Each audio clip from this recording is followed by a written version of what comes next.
Olá, meu amigo, minha amiga. Obrigado pela sua audiência aqui no meu canal. Se você ainda não fez a inscrição, faça. Toda semana tem vídeos novos com temas gerais sobre saúde mental, saúde emocional. Estamos pensando agora aí, organizando uma live para os próximos 2 meses, possivelmente. Então, você fazendo sua inscrição, você recebe aí as notificações e fica sabendo desse evento. Então, toda semana, geralmente segunda, quarta e sexta, tem vídeos novos para você aqui no meu canal. Muito obrigado pela sua participação. Muitos de vocês colocam os comentários.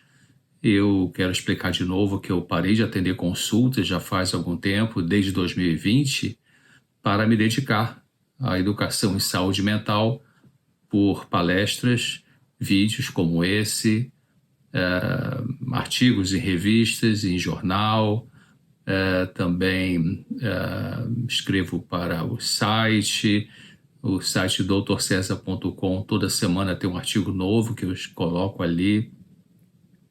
E meu programa na televisão, o programa dentro do Vida e Saúde, também programa na rádio, o programa Equilíbrio, na Rádio Novo Tempo, na TV Novo Tempo. Então, tem bastante coisa para fazer.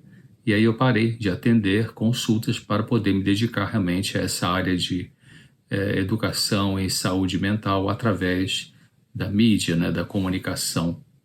Também palestras que apresento. Se você tem interesse em alguma palestra na sua instituição, na sua empresa, na sua faculdade, na sua comunidade, entra no meu site doutorcesar.com, tudo extenso, tudo minúsculo, doutorcesar.com. E ali tem uma aba escrito consultas, você clica ali, tem palestras, você pode colocar aquele, no seu formulário ali que você quer uma palestra, e aí depois você recebe a informação por e-mail, coloca seu e-mail ali e nós vamos responder dizendo como que funciona essas palestras, quais são os custos e trocar as ideias sobre os temas a serem apresentados, tá? Também eu tenho visto que muitos e-mails chegam na minha caixa de e-mails de pessoas manifestando o seu sofrimento, que mandam ali o formulário. Então eu já expliquei, vou falar mais uma vez, eu não tenho condições de responder rapidamente todas as pessoas, é muita coisa e eu não quero que ninguém responda por mim. Embora a minha equipe é uma equipe de confiança, mas eu sou profissional dentro da área, né, como psiquiatra. Então, se você tem uma dúvida, se você tem uma necessidade de um atendimento e é urgente, então não entra no meu site para pedir esse atendimento, porque eu não vou ter condições de realmente atender a sua necessidade. Na medida do possível, eu vou respondendo os e-mails, mas como o número é muito grande, realmente demora para responder, né? Às vezes, quando eu já vou responder, você já encontrou uma solução e já encontrou uma resposta daquela pergunta que você tinha feito. Mas é a realidade, é o que eu posso fazer, então não tem nenhum problema em enviar seu e-mail lá pelo meu site doutorcesar.com. E só que realmente é isso, não tem condições de responder, uma coisa rápida e um atendimento emergencial, você tem que procurar realmente o atendimento presencial ou até online, mas com alguém que te atenda imediatamente, caso seja realmente uma necessidade de atendimento rápido, tá bom? Queria que você entendesse isso. E muito obrigado pelos seus comentários mais uma vez. É importante, eu leio o que vocês comentam e algumas pessoas pedem alguns temas, nós colocamos uma lista de temas para falar, então aguarde que em breve vamos abordar alguns temas que vocês têm pedido. E, mais uma vez, alguns de vocês pedem consulta, como ter consulta comigo, mas realmente eu não atendo mais desde 2020 para cá, porque estou fazendo esse trabalho de palestra, escrever artigos e programa na TV, programa na rádio, é o que eu faço agora. Bom, hoje é um tema dentro do assunto de vida conjugal. O título é 3 manifestações do amor conjugal e por você mesmo. Interessante que poucas semanas atrás eu apresentei uma palestra para um grande grupo de famílias reunidos aqui na região de São José dos Campos, São Paulo. E no intervalo, um senhor já casado por uns 60 anos, quando lhe foi perguntar, fizeram uma entrevista para ele, para a esposa dele, e quando foi perguntado sobre o segredo de uma vida conjugal tão longa, né, e harmoniosa, 60 anos de casados, ele respondeu, ele perguntou, como é que você conseguiu isso? Qual o segredo, né, de manter uma vida no casamento assim por tanto tempo e com uma harmonia boa? Ele respondeu que aprendeu que precisava, ao longo dos anos, cultivar 3 atitudes para com a esposa dele. A primeira era a compreensão, a segunda, o perdão, e a terceira, esquecimento. Então, ele falou que eram formas dele manifestar o amor pela esposa através disso, né, da compreensão dela, o perdão e o esquecimento. Deixa eu falar um pouquinho sobre essas 3 coisas, vamos refletir um pouquinho sobre isso. Realmente, para um casamento funcionar, é preciso compreensão. Compreensão de quê? Compreensão da herança emocional do outro, né? De onde ele veio, essa pessoa com quem você se casou, com quem você se relaciona, né? Se você está namorando alguém, se você está noivo, noiva, ou se você já está casado. Então é importante entender como era a família de origem dessa pessoa com quem você está vivendo, do seu esposo, da sua esposa, né? Como é que era essa família de origem? Será que havia muita comunicação ali? Ou eram pessoas muito fechadas? Elas expressavam afeto de maneira fácil e natural? Ou eram mais racionais e mais cada um na sua? Gostavam de receber parentes e visitas em casa? Ou era uma família, ou talvez ainda, né, uma família mais exclusivista, mais de viver só entre eles ali, pai, mãe e filhos, e ninguém mais entra? Então, como é que é essa família? Porque quando a gente consegue entender, pensar, quando a gente consegue pensar de como que a família de origem da pessoa com quem você está se relacionando hoje, como é que ela funciona, isso ajuda você a compreender o seu cônjuge melhor.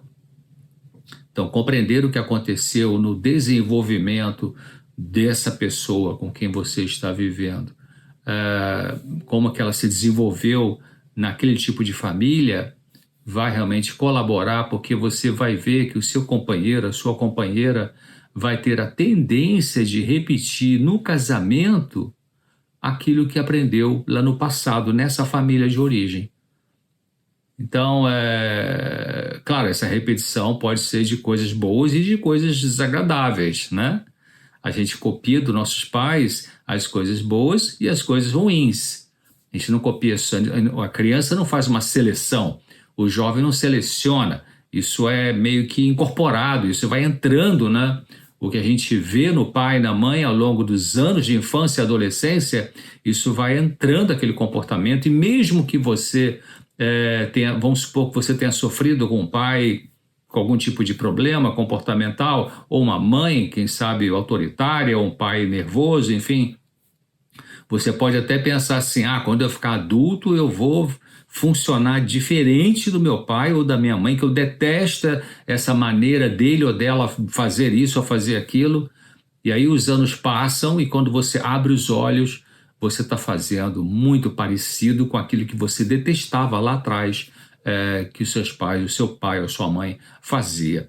Claro, por quê? Porque você foi imitando, a criança aprende a imitar, a criança, até os gestos, né? Não é nem a questão só de genética, do que a gente mais ou menos aí 40% é genético, mas o restante é aprendido. E a gente aprende a funcionar na realidade muito em função de como é a família onde você passou os primeiros anos da sua infância e da sua adolescência. Então, quando você dá uma olhada para ver como que é realmente essa dinâmica da família, da pessoa com quem você está vivendo hoje, ou você está namorando, ou noivando, ou está casado, ou casada. Então isso ajuda você a entender por que ela funciona dessa forma dentro do casamento. E, claro, você também tem que dar uma pensada na sua própria história, né? De que família você veio. E essa repetição vai acontecer com você também, claro, né? E compreender isso já serve para evitar muita discussão improdutiva e muitos atritos. E é interessante como que muitas vezes, nem sempre é verdade, mas muitas vezes é comum de uma pessoa que veio de um tipo de família se casar com uma outra ou se unir com uma outra que veio de uma família bem diferente. Por exemplo, eu já falei isso aqui em outras palestras, mas é bom repetir. Vamos supor que você tenha vindo de uma família que tinha muita comunicação, todo mundo se abraçava, se beijava, e se encontrava em festas, aniversários, Natal, Dia da Mãe, Dia do Pai, enfim, sempre feriados juntos. E aí você com muita coisa junta nessa família, muito dinâmica, né? Muito comunicativa, aí você acaba casando com um indivíduo que veio de uma família que não tinha isso na família, não tinha isso lá na família de origem dele, né? Ou dela. Era cada um num canto, não tinha muito encontros sociais, só se encontrava vez ou outra, quem sabe o Natal, quem sabe o funeral, né?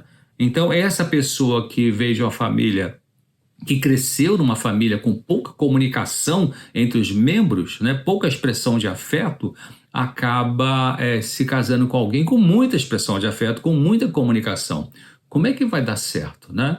Bom, vai dar certo, vai ter que chegar no meio termo, né? Então, quem veio de uma família com muita comunicação precisa aprender a ficar um pouquinho sozinho, sozinha consigo mesmo, e em vez de estar sempre exigindo do outro essa participação, sempre gente em casa e tudo, né? Sempre naquele agito. E quem veio de uma família muito mais quieta, mais isolada, cada um na sua, precisa aprender a se expandir, né? Se soltar. Cada um vai ter então um papel para poder chegar no meio termo ali, equilibrar. Não vai ser nem só você que veio da família sem comunicação ter que ser comunicativo e ter muita gente em casa e tá toda hora falando, conversando. Não é isso, porque fica injusto, né? E também não é só você que veio de uma família que tinha muita comunicação, vai ter que agora ficar calado, calada e se adequar ao outro, né? Você não pode perder, nenhum deveria perder, nem marido, nem esposa, noivo, noiva, namorado, namorada, deve perder a sua individualidade. O desafio é como encaixar, como harmonizar essas diferenças. Então, aquele senhor, né, de 60 anos de casado, ele falou assim, bom, eu consegui esse tempo todo estar casado porque uma das coisas, um dos ingredientes dessa fórmula, né, do sucesso no casamento é a compreensão do outro, compreender como que o outro é, por que é assim, como é que funcionava nessa família de origem, vai ajudar bastante nessa compreensão. A outra questão é o fator perdão. Um conceito superficial sobre o que segura um casamento, que aliás é muito dentro da filosofia pós-moderna, né? A filosofia pós-moderna tem essa ideologia de que o que é importante é o que você sente. Se você sente bem, tá tudo certo. Se você não sente bem, então muda e vai fazer alguma coisa para se sentir bem. Quer dizer, o que é colocado em ascendência, o que é colocado no top, né? No alto da meta da sua vida, é o que você sente, é o que dá prazer. Isso é um grande perigo, né? Porque tem muita coisa que a gente sente bem fazendo, mas que são coisas destrutivas, né? Você pode beber uma bebida alcoólica, a princípio você fica eufórico, ai que bom ficar eufórico, especialmente as pessoas que são muito tímidas, né? Quando elas bebem algum álcool que solta essa timidez, então elas sentem maravilhosa, né? Cara, que legal, olha só, eu tô falando, consigo chegar perto das pessoas, não conseguia, sem álcool eu não consigo, então eu me sinto muito bem bebendo esse álcool e tal. Peraí, mas tá te matando, tá te intoxicando e tá te enganando, porque você precisa resolver isso de uma forma não usando uma substância, né? Então, esse conceito superficial que está por aí na mídia de que o que segura um casamento é o sexo, isso não tem base científica, não tem fundamento científico mesmo, né? Porque muitos casais bastante ativos sexualmente, quem sabe desde o namoro, noivado, né, se casam, tinham muito sexo e brigam, discutem e muitos se separam. Então, se sexo fosse um fator principal para segurar os casamentos, a maioria dos casais que têm vida, se sempre tiveram uma vida sexual bem ativa, então essa maioria não iria se separar, não é verdade? Porque o sexo é segurar. E essa não é a realidade. Não é a realidade. A grande parte, como eu disse, dos casais que mantiveram ao longo do relacionamento até casar muito sexo e depois casa e continua com algum sexo e aí começam a surgir outros problemas, realmente se separam. Então, o que ajuda a manter o relacionamento é mais perdão do que sexo. Perdoar o outro é uma forma de amar, mesmo na ausência de emoções românticas. Quem precisa de perdão não é quem merece, mas é quem precisa, né? É quem está necessitado daquele perdão ali. Então, quando você oferece perdão, entre outras coisas, você está dizendo que o melhor juiz é Deus. E você está dizendo que você tem compaixão, com o perdão você está dizendo que você tem compaixão para com as fraquezas dessa outra pessoa. A gente vai conseguindo perdoar quando a gente consegue olhar o outro com uma nova perspectiva, uma perspectiva de compreender, como eu disse, a herança do outro, de onde que veio, quais são as defesas, quais são os medos, as inseguranças, quais são as atitudes que a pessoa tem, de onde vem isso. Então, eu vou repetir essa frase que eu escrevi aqui. Quando você oferece perdão, entre outras coisas, você está dizendo que o melhor juiz é Deus e está dizendo que você tem compaixão para com as fraquezas do outro. Afinal, você também não tem fraquezas e você também não precisa de perdão? Bom, finalmente é o ingrediente sem ser a compreensão do outro, né? O perdão. É importante esquecer a mágoa, a frustração, o ressentimento. E você já pensou na palavra ressentimento? Ressentir significa sentir novamente. É ruim sentir frustração e mágoa outra vez, mais uma vez, mais uma vez, por pensar no que machucou, não é? Em vez de esquecer. Então, ficar lembrando dos erros do seu companheiro, da sua companheira, e pior, trazendo isso em conversas quando o assunto já foi comentado e resolvido no passado, só piora o relacionamento. Esquecer tem que ver com perdoar. Aí vem aquela pergunta, né? Quem perdoa, esquece ou lembra? O que você acha? As duas coisas. Primeiro você lembra do que houve, você sente, né? Você lembra que a pessoa te magoou, como é que foi essa mágoa, ou te traiu, ou te enganou, ou te passou para trás de alguma coisa, não necessariamente infidelidade conjugal, mas pode ser várias outras coisas, né? Uma decepção por várias razões.